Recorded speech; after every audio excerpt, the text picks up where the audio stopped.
Let's add a menu to our pedestal block entity. If you want to go deeper, the 26.x modding courses are linked down below. 30 plus hours covering complex block entities with fluid and energy handling, custom mobs, custom networking, and even custom biomes and dimensions. Everything you need for 26.x all in one place, linked down below in the description. Alright friends, back at once more, and in this tutorial we'll be adding a menu to our pedestal block entity. So last time, of course, we have added the block entity renderer to our block entity. Right, so this was to our pedestal right here, but now I also want to be able to open up the inventory for the pedestal. Now this obviously it doesn't exist yet, right? So we don't have a menu, we don't have a screen, none of that is available just yet, but we're going to add this. What is the sort of way to do it? Well, we need to register a menu and a screen. We'll look at those in a second, and we also need to provide a menu via the block entity and then provide that on the block itself, because that's where the right clicking happens, but we'll do that, one after another. The first step here is in the block entity.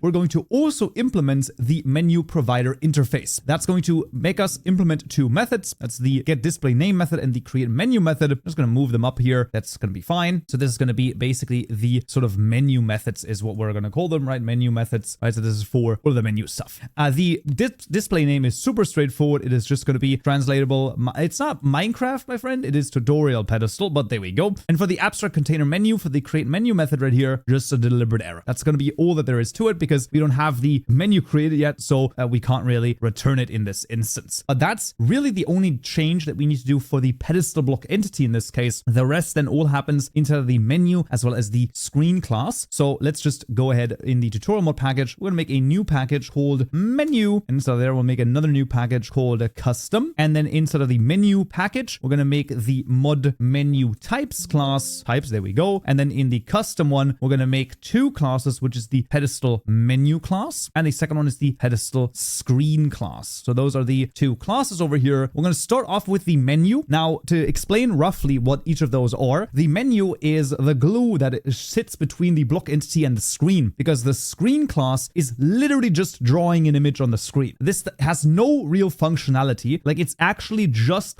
it's completely client only, and it only draws the image on the screen. You'll see this by the length of the class. It is unbelievably short and unbelievably small because it literally just draws an image. That's all that this does. And the menu, that's where the functionality lies. So for example, we're going to say, hey, this is where our slots are. This is how you shift click and things like that. So this is the menu. So we're going to start with that. This is going to extend from the abstract container menu. Let's hover over this to implement the two methods, still valid and quick move stack. We'll deal with those in a second. Then instead of making the constructor matching super, we're going to need to make one anyway. So we're not going to do that. We're going to have a private final container field over here. We're going to call this the inventory, and this is going to look kind of like this. We're going to have two different constructors. The first one is the public pedestal menu. Now this is the pedestal menu over here, and the first container, this is going to be the int container ID for the first parameter, then an inventory. We're going to call this inv, and then block pause, which is going to be the block pause, and that is going to call this. So it's going to call the other constructor that we're going to create in a second, passing in the container ID, passing in inv, passing in inv that player, that level, that get block entity, passing in the block pause over here. Now it's going to throw an error because it's like, oh, this particular constructor, it doesn't work with this. Yeah, that's when we're going to make a second one. And that's going to be the pedestal menu right here with the container ID, inventory, and then the block entity as its parameter. That's now going to call the super, where the first parameter is going to be left empty and the second one is ID. The reason why we're leaving this empty is a deliberate error once again, because we haven't registered the menu yet and we need to register it in order for that to work. Then we wanted to call this that inventory is equal to, very importantly, block entity, and then we're going to cast that to a container. Now, why can we do that? Well, we know that our pedestal, right here, our pedestal block entity is a container single item, which is a container. So we can cast that, no issues whatsoever. So we're going to be fine with basically casting it to this. Then what I highly recommend is,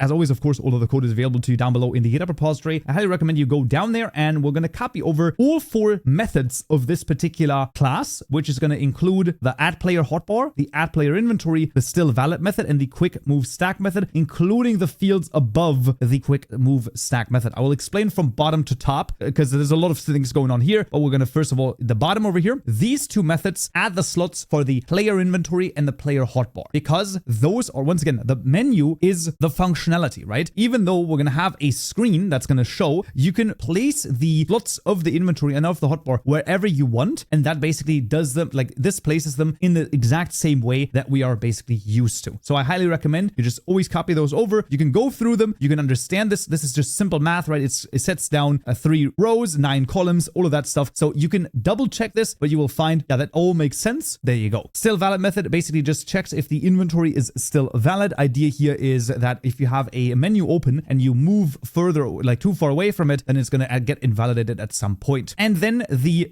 quick move stack method is the one where I always say, listen, copy it over, give the credit to DZM07 for basically making this, and then just never look at it again. My reasoning is as follows. The quick move stack method is the shift clicking method over here, and the only thing you need to change is the inventory slot count over here. So if you have 8 different inventory slots in your custom inventory, then you would put an 8 here. Otherwise, right now, we only have 1, right? This is evident by the fact that our inventory right here is of size 1. So that's the idea. And that is why we have a 1 in there. This is the only thing you need to change. The rest is just making sure that you can properly hold shift and then shift click, and it like switches from the one inventory to the other, and that does it all. Like I said, I highly recommend, you can take a look at this if you want to. I just say I copy it over, it works, and then the rest does not interest me. But I know a couple of people are like, I need to understand every single molecule of how everything here works, and you are obviously feel free to do so, but in this case, I think it doesn't make any sense. Right, we will call the add player inventory, passing in the inf, and then the add player hotbar method, passing in the inf as well. So this is going to be,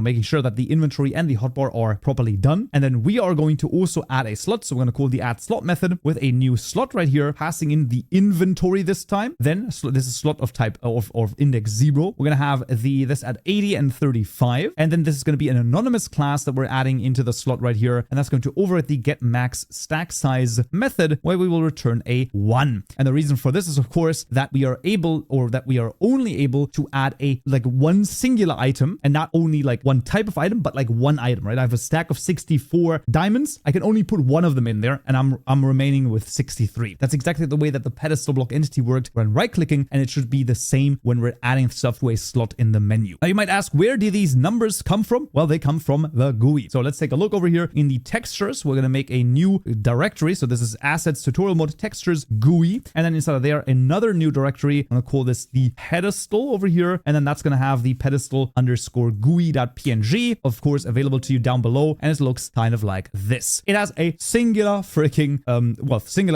slot right here, and the idea is that 80 in the X direction and 35 in the right direction. Well, look at that. We start at the top left corner, 80 pixels in the right, in the X direction, 35 in the Y direction, and we end up right smack here, and that is going to draw the slot for us. Absolutely fantastic, and that's literally all that there is to it. That finishes the pedestal. Let's go to the screen, which is unbelievably straightforward. Like, it's actually crazy. This is going to extend the abstract container screen of type pedestal menu. So it always has a menu that is associated with it. We can hover over this to create constructor matching super, and we can actually keep that. We'll have one private static final identifier over here. This is the texture, exactly correct. Identifier from namespace and path, tutorial mod.modID, and then this is going to be textures GUI pedestal. It's not quite right. You actually have this under GUI/pedestal underscore GUI. It might be a little bit redundant over here with the naming, but I think it's totally fine. And then we override one method, which is the extract background method. We're going to keep the super call of it, and then we have two helper sort of fields, or two helper variables, an int x, which is going to be width minus the image height divided by 2, exactly right, and then y, which is height minus the image height divided by 2. This just sort of centers the image, so where we are going to draw this, and then we're going to draw the image by doing graphics.blit. We're going to do render pipelines.GUI textured, passing in the texture right here, passing in x and y, passing in 0 and 0, then image width and image height, and then 256, 256. Now you might say, where are all of these numbers coming from? Well, x and y are sort of the middle of the screen. That is where we're going to draw this GUI right here, so that it's like smack in the middle of the screen. So that's pretty nice. Then we have a width and height over here. Idea being that the width is, we can actually take a look at this. So if we go into this, you can see the width by default is 176, and then 166 is the height, and that is exactly what this is. So this is 176 and this is 166. So that is the height of this pixels of the screen that is going to be shown. However, the entire image, right? So this is the file is 256 by 256. That is why right here we're giving it 256 by 256 for the texture width and height. It's a little bit of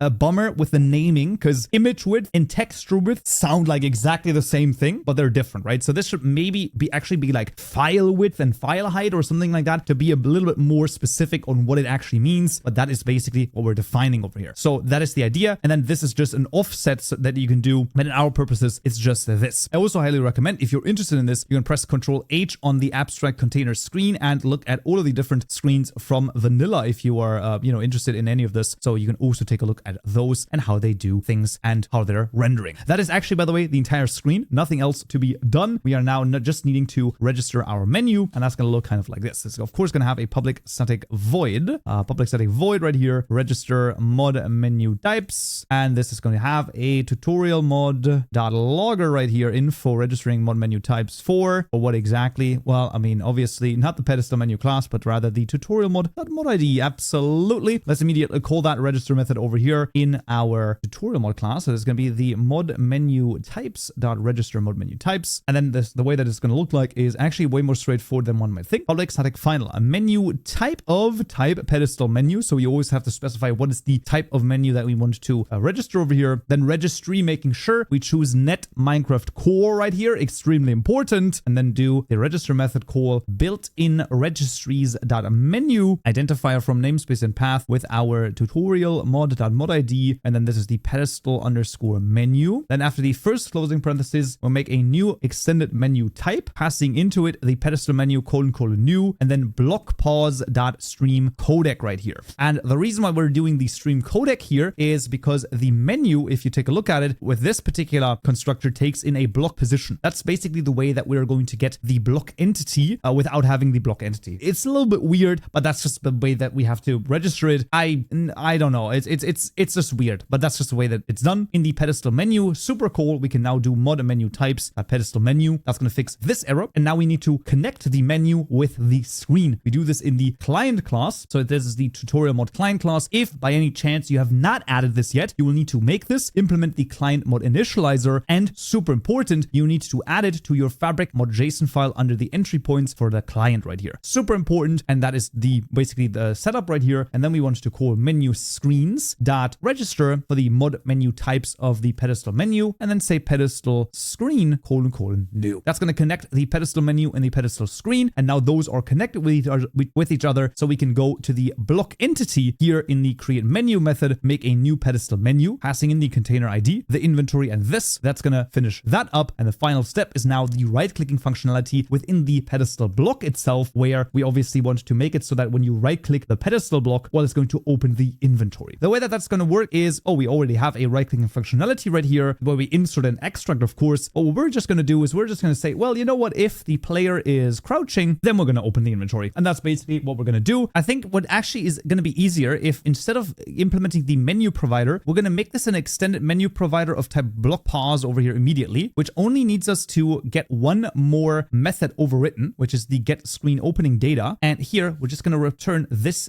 .world position. And that way, I'm pretty sure we can literally just do player.open menu, give it the pedestal block entity, and that is going to be it. Of course, we're going to return the interaction result of success right here. Boom. And there we have it. Because now we're going to open the pedestal block menu, which already is an extended menu provider, as long as the type over here, which is the block position, is the same as the type that we've defined right here, right? Because we say, hey, the pedestal menu is extended with the block position. And that's basically all we're doing in this case. Now, to open it, like you see, it's unbelievably, that's crazy straightforward, nothing crazy in this case. Now, with that being said, that is all we need. So basically, we need to make the block entity. In this case, we're going to make it an extended menu provider. I basically always recommend you do that because otherwise you can't really get the data for the menu, both during registration and during the creation of it. For some reason, it's a little bit weird, but it's fine. And then you register the menu on the screen. Don't forget to add them to the client class over here, of course. And then in the block, you just need the open menu method in order to open it up. Well, with that being said, let's jump into the game and see if it works.